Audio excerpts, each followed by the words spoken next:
ओम सच्चिदानंद रूपाय विश्व उत्पत्ति आदि हेतवे तापत्रय विनाशाय श्री कृष्णाय वयम नमः।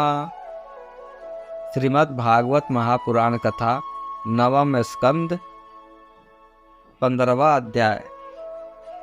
ऋचिक, जमदग्नि और परशुराम जी का चरित्र।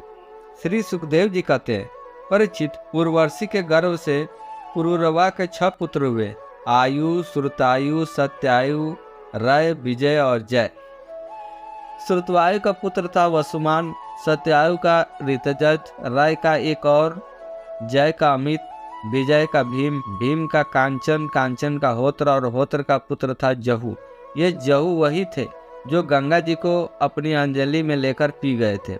जहू का पुत्र था पुरु, पुरु का बलका और बलका का अजक, अजक का कुश। कुश के 4 पुत्र थे, कुशाम्बु, तनयु, वसु और कुशनाभ। इनमें से कुशाम्बु का पुत्र गाधी हुए। परीक्षित, गाधी की कन्या का नाम था सत्यवती। ऋचिक ऋषि ने गधी से उनकी कन्या मांगी। गधी ने यह समझकर कि ये कन्या के योग वर नहीं है, ऋचिक से कहा, मुनिवर, हम लोग कुशिंक वंश के हैं, हमारी कन्या मिलनी कठिन है, इसलिए आप 1000 ऐसे घोड़े लाकर मुझे शुल्क के रूप में दीजिए, जिनका सारा शरीर तो श्वेत हो, परंतु एक कान श्याम वर्ण का हो। जब गाधी ने यह बात कही, तब ऋचिक मुनि ने उनका से समझ गए और वरुण के पास जाकर वैसे ही घोड़े ले आए और उन्हें देकर सुंदरी सतवती से विवाह कर लिया। एक बार महर्षि ऋचिक ने उनकी पत्नी और सास दोनों ने ही पुत्र प्राप्ति के लिए प्रार्थना की। महर्षि ऋचिक ने उनकी प्रार्थना स्वीकार करके दोनों के लिए अलग अलग मंत्रों से चरु पकाया और स्नान करने के लिए चले गए। सतवती के माँ ने यह समझकर कि ऋषि ने अपनी पत्नी के लिए श्रेष्ठ चरु पकाया होगा, उससे वह चरु मांग लिया। इस पर सतवती ने अपना चरु तो माँ को दे दिया और माँ का चरु स्वयं खा गई। जब ऋचिक मुनि को इस बात का पता चला, तब उन्होंने अपनी पत्नी सतवती से कहा कि तुमने बड़ा अनर्थ कर डाला। अब तुम्हारा पुत्र तो लोगों को दंड देने वाला घोर प्रकृति का होगा और तुम्हारा भाई होगा एक श्रेष्ठ ब्रह्मवेता। सतवती ने ऋचिक मुनि को प्रसन्न किया और प्रार्थना की कि स्वामी, ऐसा नहीं होना चाहिए। तब उन्होंने कहा, अच्छी बात है, पुत्र के बदले तुम्हारा पौत्र वैसा घोर प्रकृति का होगा। समय पर सतवती के गर्भ से जमदग्नि का जन्म हुआ। सतवती समस्त लोगों को पवित्र करने वाली परम पुण्यमयी कौशिकी नदी बन गई। रेणु ऋषि के कन्या थी रेणुका। जमदग्नि ने उनका प्राणी ग्रहण किया। रेणुका के गर्भ से जमदग्नि ऋषि के वसुमान आदि कई पुत्र हुए। उनमें से सबसे छोटे परशुराम जी थे। उनका यश सारे संसार में प्रसिद्ध है। कहते हैं कि हय वंश का अंत करने के लिए स्वयं भगवान ने ही परशुराम के रूप में अंश अवतार ग्रहण किया था। उन्होंने इस पृथ्वी को 21 बार क्षत्रियहीन कर दिया। यद्यपि क्षत्रियों ने उनका थोड़ा सा भी अपराध किया था, फिर भी वे लोग बड़े दुष्ट ब्राह्मणों के अभक्त, रजोगुणी और विशेष करके तमोगुणी हो रहे थे।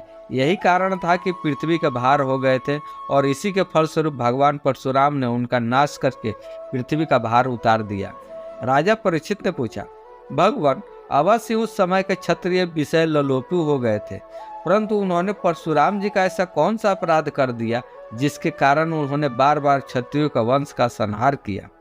श्री सुखदेव जी कहने लगे, परीक्षित, उन दिनों हय वंश का अधिपति था अर्जुन। वह एक श्रेष्ठ क्षत्रिय था। उसने अनेकों प्रकार की सेवा शुश्रूषा करके भगवान नारायण के अंशावतार दत्तात्रेय जी को प्रसन्न कर लिया और उनसे 1000 भुजाएं तथा कोई भी शत्रु युद्ध में पराजित न कर सके, यह वरदान प्राप्त कर लिया।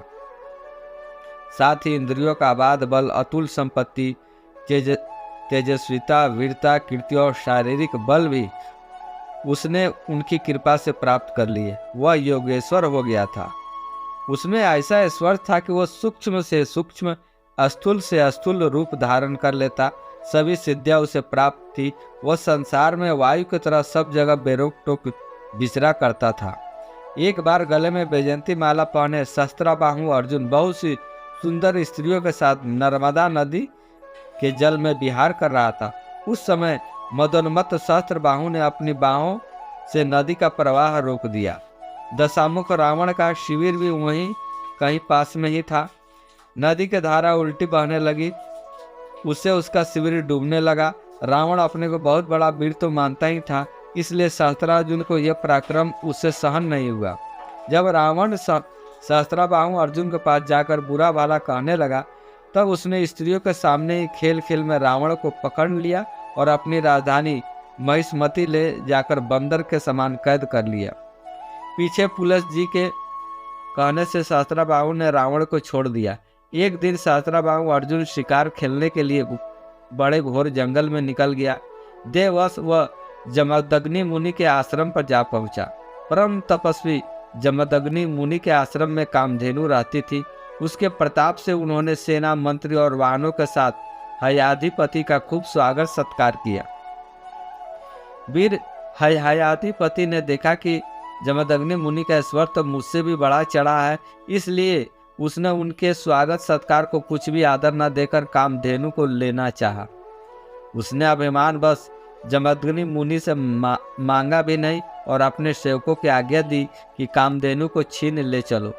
उसकी आज्ञा से उसके सेवक बछड़े के साथ बाबा डकारती हुई कामधेनु को बलपूर्वक महिषतमपुरी ले गए।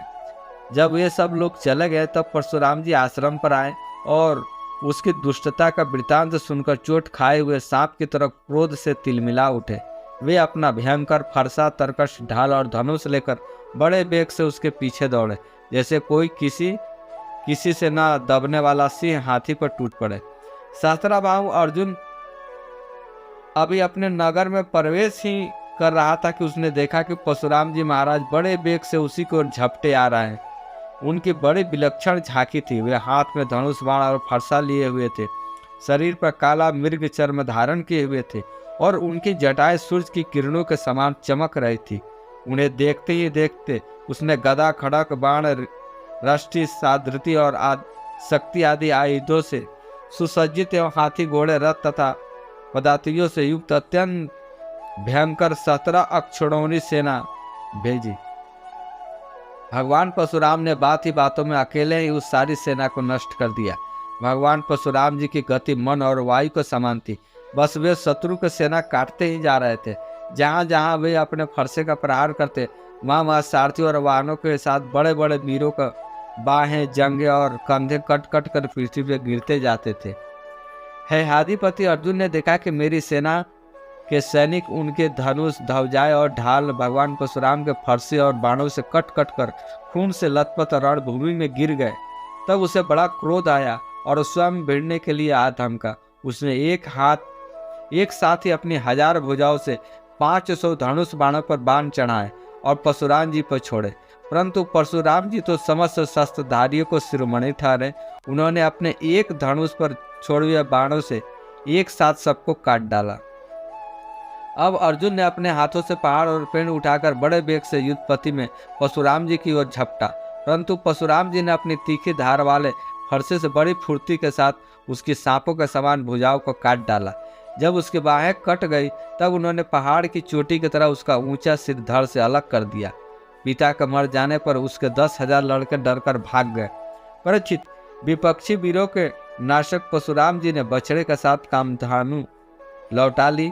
वह बहुत ही दुखी हो रही थी। उन्होंने उसे अपने आश्रम पर लाकर पिताजी को सौंप दिया और महिष्मती में सहस्त्राबाहु ने तथा उन्होंने जो कुछ किया था वह सब अपने पिताजी तथा भाइयों को कह सुना। यह सुनकर जमदग्नि मुनि ने कहा, हाय हाय परशुराम, तूने बड़ा पाप किया। राम राम राम, तुम बड़े वीर हो, परंतु सर्वदेवमय नरदेव का तुमने व्यर्थ वध किया। बेटा, हम लोग ब्राह्मण हैं, क्षमा के प्रभाव से ही हम संसार में पूजनीय हुए हैं। और तो क्या, सबके दादा ब्रह्मा जी भी क्षमा के बल से ही ब्रह्मपद को प्राप्त हुए। ब्राह्मणों की शोभा क्षमा के द्वारा ही सूर्य की प्रभा के समान चमक उठती है। सर्वशक्तिमान भगवान श्री हरि ही क्षमावानों पर ही शीघ्र प्रसन्न होते हैं। बेटा सार्वभौम, राजा का वध ब्राह्मण की हत्या से भी बढ़कर है। जाओ, भगवान का स्मरण करते हुए तीर्थों का सेवन करके अपने पापों को धो डालो। शेष अगले अंक में। जय जय श्री राधे, जय जय श्री राधे, जय जय श्री राधे।